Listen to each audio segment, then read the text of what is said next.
Yo, what's going on, guys? It's your boy Pup coming back with another draft analysis. No, we just had one going up a couple days ago for the PWC Season 11, but this is for the PDD Pokemon Draft Dynasty Season 3. I'm very excited about this one.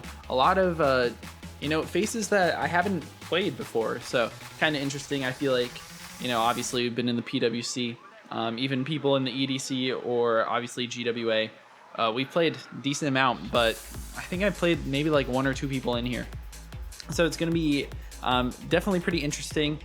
The draft rules for this, if you guys aren't too familiar with draft, you have a certain amount of points to draft, 11 Pokemon or so. I think that's how many we have. It's like 10 or 11 Pokemon, something like that. And, obviously based on how strong those Pokemon are. So I'm really excited for this. We got some... a lot of Pokemon that we haven't really used that much, and then a couple of my fan favorites, and I think you guys should know who I'm talking about, especially if you've been watching the PSL. And the Terra rules for this, you can have between 1 and 3 Terra Captains. There's a 25-point budget, and you can have a Terra Captain that's worth up to 12 points, I think, but you have to pay for their Terra typings as well, so you can only have a certain couple. So I think like Fairy, Water, Steel, Normal, those are like 3-point Terra types, whereas like your Rock, Stellar, those are going to be your 1-point Terra types, which is a pretty interesting way to do it. I'm not like the biggest fan of the, pick 3 Terras and pick from those every game. I do like more free Terra. I think that's a little bit more fun. It's a little bit better in, team building. I think it's pretty fun for that, but I'm down to try this, and I think that'll be pretty fun. And I have some pretty good Terra Captains here too. But before we get into it, if you guys do enjoy all the Draft League content on the channel, please be sure to leave a like and subscribe. I know you guys don't want to miss it. PDD should be going up every Saturday. I am pretty sure that's our required day, whatever. But I have draft content going up pretty much every single day of the week, except for Tuesday, as of right now, looking at my schedule. So I know you guys definitely don't want to miss that. It's going to be a blast. Let's get right into this draft analysis. So first of all, looking at the draft order, there are 16 coaches in here. We ended up getting pick number 15. So, I mean, it's all right because we're right next to the wheel. So you kind of get to plan out your picks together. But, it could be a lot better. We're not going to have, the cream of the crop available at the beginning. There are Pokemon that I really wanted to use. Gouging Fire, which went 2nd overall somehow. I just wanted to use it because I've never used it. Meowscarada, who is tiered at 16 points in this, which went 3rd overall. Great Tusk, which I wanted, which went like 5th overall.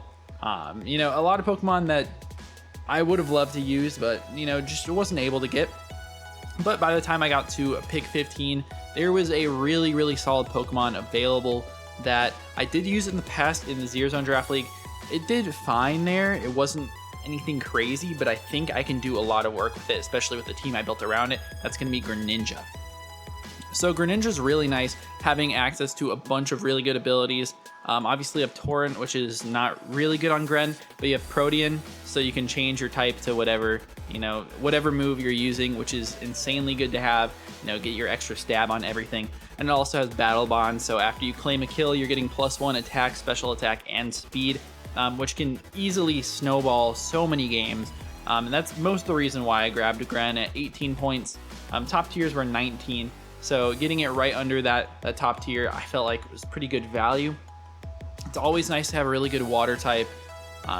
Just hits really hard with Hydro Pumps or Surfs. It's got Ice Beam coverage, Dark Pulse, Extra Sensory is really fun. You can run it physical. It's got Gunk Shot, stuff like that. It's a good pivoter with U-Turn, set up Spikes and Toxic Spikes, which is really nice. So you can always run it as a lead set like that. Just a really solid Pokemon overall, and something that I was really happy to build my team around, rather than just picking it up halfway through the season like I did in the Zero Zone.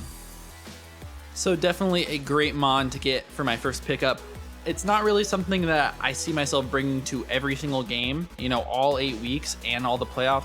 I don't think it is going to come to every single week, but I think it's going to be a definite, make my opponents prep for this, make them prep for Battle Bond. They also have to prep for Protean. They have to prep for Specs. They have to prep for Life Orb. They have to prep for a setup.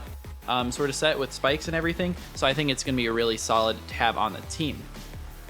But after that, I was looking at the board trying to find some steals, and I saw there were a couple fairy types that were really, really good value. First of all, I saw Azu is chilling at 14 points, but I didn't want to grab that since I just grabbed a nice offensive water type. But at 13 points, lowest I've ever seen this Pokemon, we picked up Clefable. So obviously Clefable is super good, having access to a bunch of utility with Wish. It's got Thunder Wave, it's got, Stealth Rocks, amazing stuff like that. It's a good setup sweeper with Calm Mind or Cosmic Power with Stored Power. It's really good. It can run Life Orb variants. It's got Magic Guard on there, so it's not taking that Life Orb damage. It's actually doing a lot with those Moonblasts. So it can run an offensive sort of set like that. Usually you see it ran defensively, which it excels at. It's got the ability Unaware as well if you don't want to run Magic Guard, which means, if someone's setting up, those stat boosts are not going to matter one bit. So Clefable, really good way to just bypass all that. Since I've been getting set up and swept a lot recently, because, that's just how it is. And that's kind of how the Gen 9 format is, just a lot of setup. So really nice to have a Mon that's going to be able to get that out of the way. Just a good fairy type to get at the beginning of the draft to help build around Greninja with. I just love this pick. I think it's perfect on this team. So with me having the 15th pick, I picked Gren and Clef back to back, but it takes about 30 more picks for it to get to me, which was really, really upsetting because a lot of stuff I wanted to pick up went. So right before me, one pick before me, was picked Raging Bolt, which I really wanted to use. I didn't use it too well when I had it in the Pokemon Sports League, so I really wanted it. Got picked right before me. Iron Moth got picked, 7 picks before me, which was really sad. And Ting-Lu got picked at the top of the 3rd round as well. So a bunch of things that I was really, really wanting to pick up, but I definitely could not. So I just grabbed something from the APL that I really enjoyed using, and I think it's a really, really good Mon. A lot of people say it's not that good in draft, but we saw Joey Pokeaim do wonders with it in the P4G. That's going to be Pecharunt. So Pecharunt's a really, really solid Mon. I'm excited to use it. It's got base 160 defense, has base 88 in all the other stats, which is really, really solid. Has access to Recover for that reliable recovery, obviously. It's got Parting Shot, so we can get some momentum into maybe Greninja with some of my other sweepers. It has, obviously access to Hex and Shadow Ball, but the big thing is Malignant Chain with the Poison Puppeteer ability. We have 50% chance to Toxic anyone, and when we do it, we're going to confuse them as well. So that's a really solid, it's a good stall breaker, getting those Toxics off, getting those Confusions off. It's really nice. And it's just a Pokemon that's really hard to break. Having that 160 defense is crazy on a decent HP stat, and Spadef that if you invest it, it's definitely nothing to scoff at, And in Gen 9, you know how important T-Spikes are, or how important a lot of people see them as, so getting a Grounded Poison is nice. We already have a T-Spike setter, so I didn't really think that would matter too much, but I'm just glad to have Pecharunt on the team. I think it's going to be a really solid Mon, throwing off those Toxics versus the rest of the team. But it definitely means that I have to, take out Steel types that can't be poisoned, that really give Pecharunt a lot of issue. I also have to take out the ground types, which is really annoying because I usually don't build teams that are great into ground types. Luckily, we're starting off with Greninja, which is really strong. But hopefully we can build around this core 3 Pokemon to build a great team. And after I picked this up, I was between 2 Pokemon. There were 2 Pokemon that I really thought should have been off the board by now. Iron Crown, which I didn't end up going with. Really, really wish I did, if I'm being honest, but I did get a really good Pokemon. But Iron Crown is something that I really wanted to use. It went like 2 picks after me, but somehow a 16-point Kyurem snuck into the 4th round, so I had to take that thing. Monstrous special attacker. I mean, you just click Draco, you click Freeze Dry, Ice Beam, Earth Power, you absolutely destroy teams. There's so much prep that just has to be done to deal with Kyurem by itself. So having, some extra special attackers on top of that with Pecharunt, with Clefable, with Greninja, you're going to have to build for all of that. And once we get to our physical attackers, you'll see why you can't just make everything on your team especially defensive, because we're just going to sweep you with the Pokemon that we have later down. But Kyurem, it can also even run physical. You know, it has Dragon Dance. You run Dragon Dance, Scale Shot, Icicle Spear with a loaded dice, and that thing goes absolutely crazy. It's a great mon to have, and you know, rounds out. I mean, we don't have a Steel type yet, but it's really good on our Fairy Dragon Steel Core. It's just really solid with the mons that we have so far. Nice to have that little bit of synergy with Petrun and Kyurem, or Petrun's going to take those fairy moves pretty easily, which is really nice. We also didn't have anything that was weak to rocks at this point, so I'm pretty happy to get Kyurem, where we might want to run Choice Scarf or Choice Specs or Loaded Dice, not really want to run those boots. Speaking of hazards, at my next pick, obviously, it took a while to get back to me, but there was one Pokemon a little bit further down the board that I really knew that I wanted. Great, you know, Rapid Spinner. It's a good Pokemon. It is something that I haven't really used in the past, but whenever I play up against it, it's actually super annoying because it has good attack stat, it has a pretty good move pool. You run Assault Vest on this thing and it does not die specially, and that's going to be Serena. So really happy about getting this thing. Just a really reliable Rapid Spinner. Obviously, being a grass type is not the best defensive typing, but it has access to Play Rough, Triple Axle, High Jump Kick. Those are really good coverage moves that make it a really good Assault Vest user. Pretty sure it gets U-Turn as well. Get some of that synergy getting into Kyurem and Greninja, which is really nice. But after this, we're taking a run on Pokemon that are weak to rocks, so I really needed to get Serena in here. I really just need a good spinner. We don't really have too much besides this to actually spin, so I might be forced to bring it in a couple of weeks where I don't really want to, but it doesn't have, you know, that many bad matchups. It actually looks really solid into a ton of teams, as it's able to really, you know, take advantage of Pokemon that are in front of it with its great move pool and just getting some momentum out to our sweepers. To pair with Serena, I thought, you know, obviously have to make a run on Pokemon that are weak to rocks. So I grabbed a nice offensive fire type. I know I talked about it in my PWC that I don't really usually grab offensive fire types if they're not at the very top of the board. It's just not my thing. I don't think they're the best this gen, but I think this mon actually slots in well for 9 points. A mon that I really thought was going to be a Terra Captain until late in the draft, and that's going to be Delphox, who has a really good 104 base speed. It's got great special attack, actually pretty decent, you know, defenses. It's nothing like you're going to run it defensively, but you actually could with wish support that it has. It's actually a pretty decent mon. And, you know, Joey Pokemon put out a video today saying it's a 5th worst starter. I'm not sure about all of that. It's actually pretty solid, I would say. But obviously something that's weak to the rocks, so luckily we got a good spinner. It's something that can take on steals pretty well, which is really important for us, because right now we have Clefable and Kyurem that are weak to them. Petrun might as well be weak to steals as well, because it can't really do any of its fun poison shenanigans versus that. So pretty much needed a good fire type or a fighting type, which we'll get one of those down the board as well. But, you know, it fills a lot of roles on the team as just a really solid Pokemon that, you know, I was hoping could be a good Terra Captain because it's really good, but I ended up getting 2 better Terra Captains after this. But for my next pick, you know, it took another while to get back to me, and people were joking about potentially taking this Pokemon. It's a Pokemon that I love dearly. It's my #1 kill leader of all time. You guys know, an MVP in the PSL, like getting close to 2-time. It was #2 in the kill leader this season so far. But that's going to be Minior, obviously.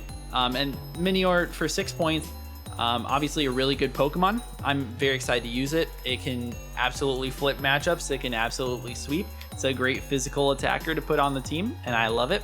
If I can Terra with this Pokemon, it's insane. So we have Terra Flying, Terra Rock, which costs us 1 point, and then Terra Ground, which costs us 2. So the Flying is free. That would have been 2, but, you know, I made it free. So Minior, just go crazy. You know, you click Terra Flying, you click Acrobatics after you Shell Smash, and you sweep, you know, 10 of the 16 teams on here. I think it could be that solid that I bring it in almost every single matchup. But, you know, week 1, we're facing into all the priority in the world, so, you know, we'll see what happens there. Terra Ground, I think, is really good on this guy. Obviously, power up Earthquakes that you're usually running. Usually you're just Acro EQ. You could also run Stone Edge. You can run Power Gem, sort of stuff like that. But it's nice to have as well, just to neutralize that immunity or neutralize that weakness to electric types. Especially because my team, we have a 1 ground type that's a little bit further down the board, and we don't really love the electric types that much. But yeah, Minior is my baby, man. Gonna do hopefully a ton of work for us. I think it's a very good draft pick at 6 points, but I was really worried about some other people grabbing it. That's why I had to grab it this early. But something that I never expected to drop this far. Obviously, we already saw Kyurem drop, but in the 8th round or something like that? Yeah, the 8th round, we got a Pokemon that I'm not sure should really be able to Terra in this format. It's an 11-point Pokemon that you click Swords Dance, you click Terra Normal E-Speed, and you already know that's going to be Lucario. Obviously filling out my Fairy Dragon Steel Core. We already have a Fire Water Grass filled out as well. But this mon's absolutely incredible. I mean, like I said, you can set up Swords Dances and click E-Speed. With Life Orb, you're actually OHKOing half of the metagame. It's just pretty solid Pokemon as well, just in pretty much every place that you could put it. I mean, great physical attacker for us, deals with steals amazingly since we're going to resist it with our natural steel typing. I put Terra Fighting on this thing as my stab Terra, which is free.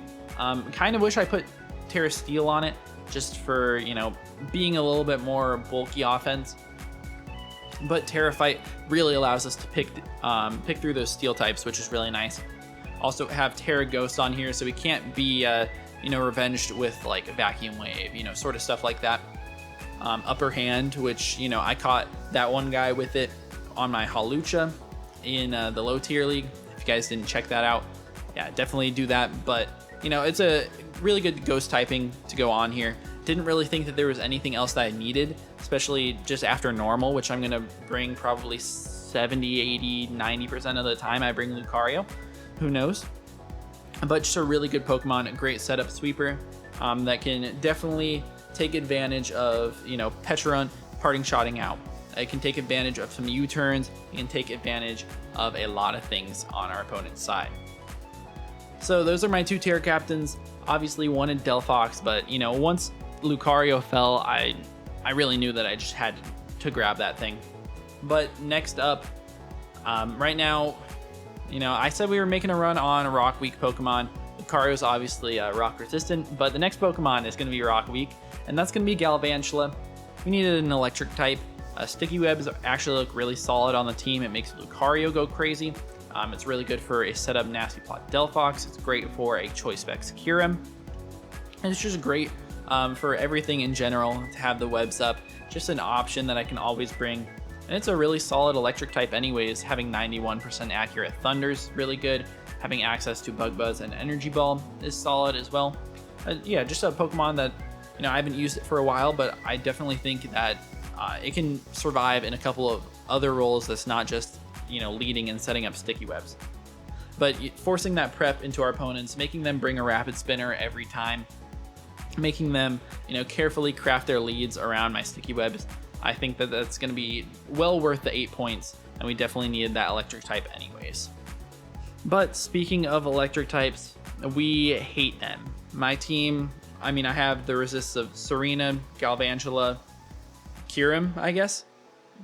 Those are not good resists. We don't have a ground type, and at this point I'm chilling with 7 points in my budget.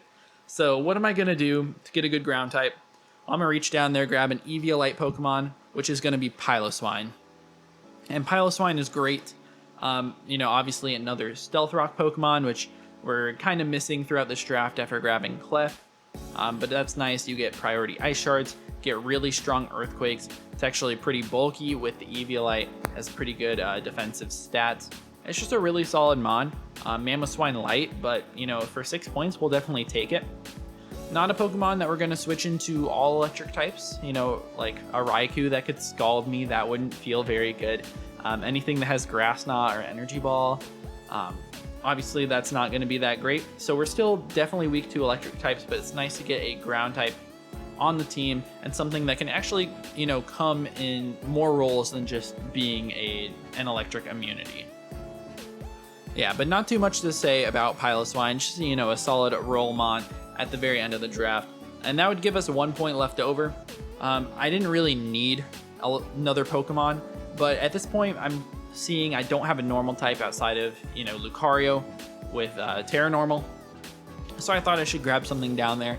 There's a Pokemon that I actually, thought would be pretty fun to use at the 1-pointer.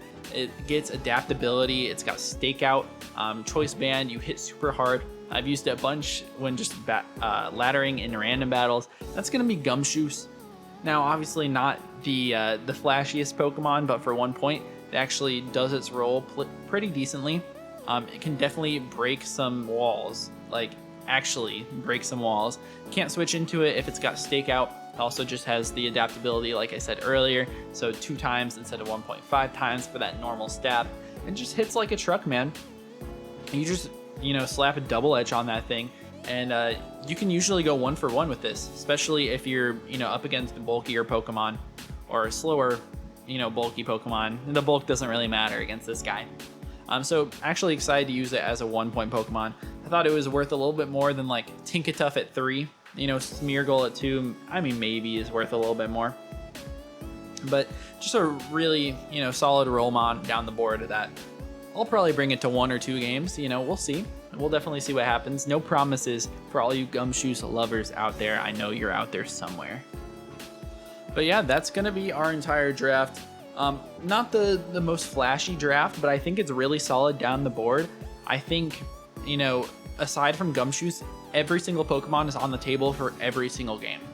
I don't think there's any Pokemon that I'm just bringing for a specific matchup. I don't think there's any Pokemon that I'm just throwing out at the beginning because of a single matchup. Maybe 1 or 2, but we'll see.